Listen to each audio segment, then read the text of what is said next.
Hello students, this is Yogendra Mohan Gupta and I am the assistant professor at Calvin Institute and my subject is physics.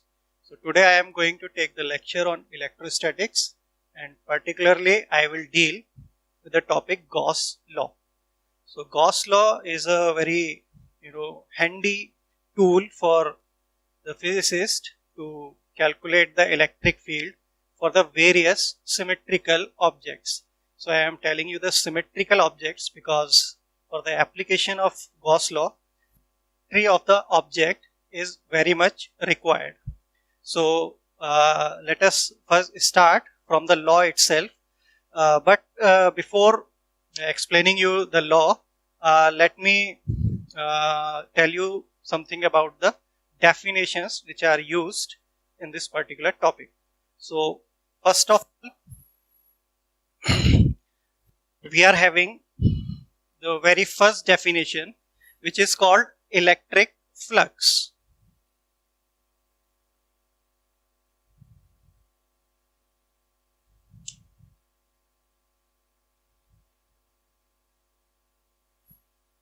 As you might be very aware of the fact that the strength of electric field is generally represented by the hypothetical lines, which are generally called electric field lines or the lines of electric field. And lines of electric field, when they passes through a certain surface, then a quantity is defined in that regard, which is called electric flux. So let us understand what is that quantity is. So suppose we are having a surface like this. So there is an electric field is at this particular location, and for the simplicity, right now I am taking the electric field as a uniform electric field, and you might be aware of the fact that the electric field is, when electric field is uniform, it is represented by the parallel lines. So suppose some electric field is passing through this particular surface and I am showing you the electric field lines here which are parallel, means this is a uniform electric field. So what is the quantity electric flux? Generally the symbol for the quantity is phi and subscript E. I am taking the subscript E, which stands for electric field, because flux is always associated with the fields. So we can also have a flux associated with the magnetic field. So avoiding the confusion, we can write phi E for the electric flux and phi B for the magnetic flux. So in this particular chapter, right now I am using it is at phi E, and later on it will be automatically understood that phi stands for electric flux. So what is electric flux? Basically, flux represents the number of field lines crossing through the surface normal to the surface. That is, in this particular figure, 1, 2, 3 are 3 lines passing through the surface, and all 3 lines are normal to the surface. You can also see it in another way, like, so there are 3 electric field lines which are crossing through this surface and normal to the surface, right? So the electric flux is directly proportional to the number of field lines crossing through the surface normal to the surface itself.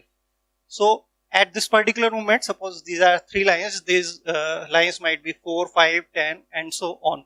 So let us take n number of lines, then we can say the number of lines, it is directly proportional to the flux. So whenever we will take the perception of the flux, we will deal with the number of field lines crossing through the surface. That is, very simply, it can be understood that the more the number of field lines crossing through the surface, normal to the surface, more will be the flux associated with the field. So electric flux plays a very important role in electrostatics, particularly in the Gaussian theorem. So how it is defined? So let us first define the electric flux. So electric flux basically defined as electric field multiplied by the area of the surface, right?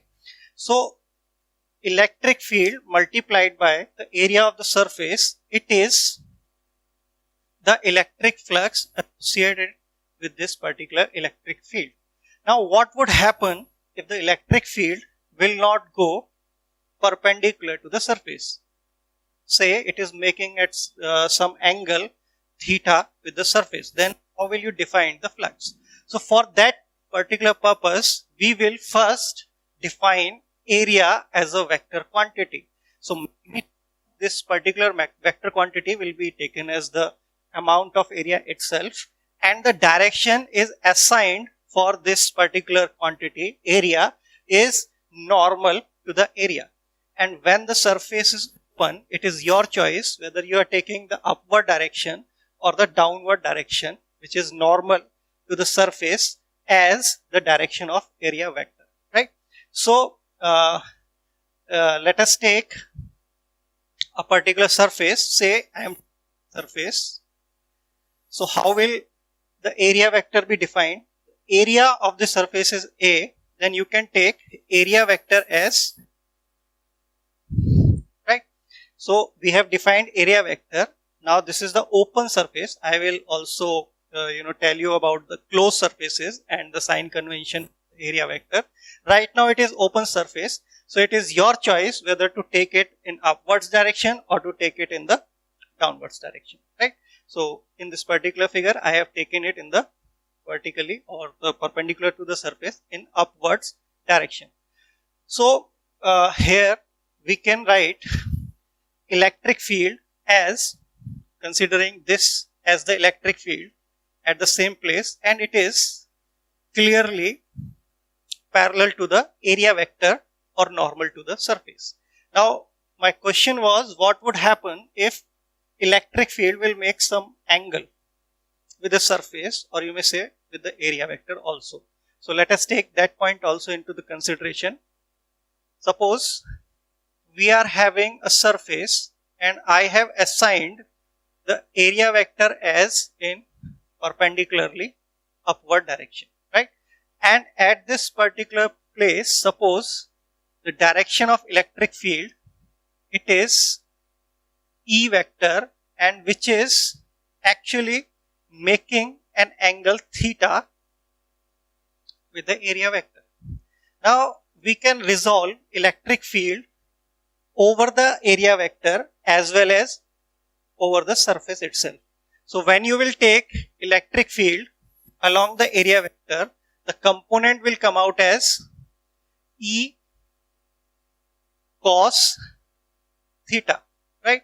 And the component, which is this one over the surface, parallel to the surface, and it is E sin theta. Now by going with the fundamental definition, the electric flux represents the number of electric field lines crossing through the surface normal to the surface, right? Or you may say parallel to the area vector. So in this particular electric field situation, the E cos theta component is parallel to the area vector, while the E sin theta component is perpendicular to the area vector. That is, it is E sin theta is not crossing through the surface. It is lying along the surface. So by definition, it is contradicting the definition of electric flux. So we can say electric flux will be associated only with the E cos theta component of the electric, and there is no E sin component responsible for the electric flux. Now by definition here, that phi equal EA. So for this particular situation, we can write electric flux as E cos theta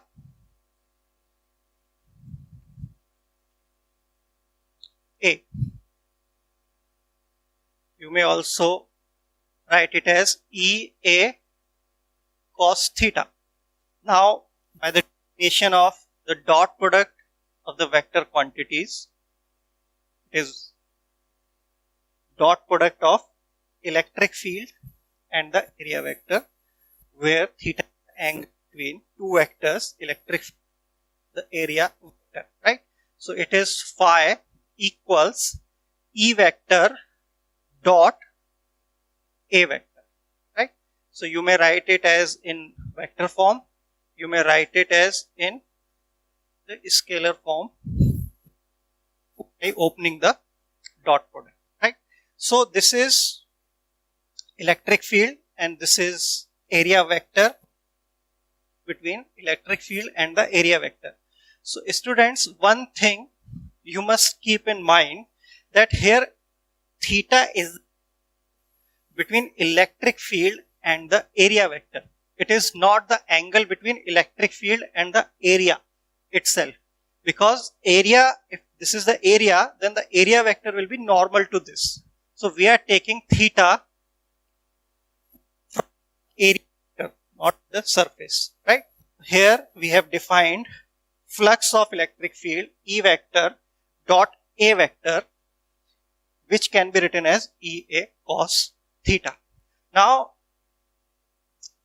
we have taken the electric field as a uniform quantity. Now, how will this expression be defined for the surfaces where the electric field is varying at different parts of the surface? For example, suppose we are having a random surface, and for the random surface, electric field is not uniform over the surface. Here it is something E1, E2, E3, E4 and so on. So how will you define electric flux at that particular, for that particular surface? So electric field for this particular surface is defined as, let us first take a very elementary area, which area is dA, and the vector for this is dA vector, right? And suppose for this particular elemental area, the value of electric field is, suppose, E, right? And the angle is theta. So the flux crossing through this small elementary area can be written as d phi as E vector dot dA vector. You may also write it as E dA cos theta. This is d phi. Now we are going to calculate the overall flux crossing through this surface.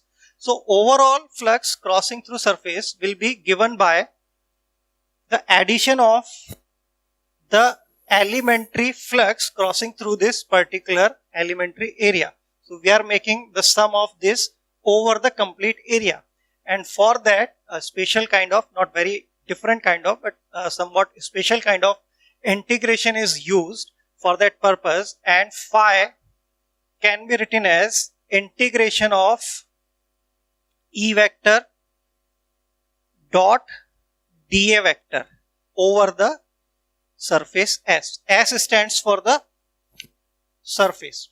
That is, we are integrating or we are adding up the small flux over the complete surface.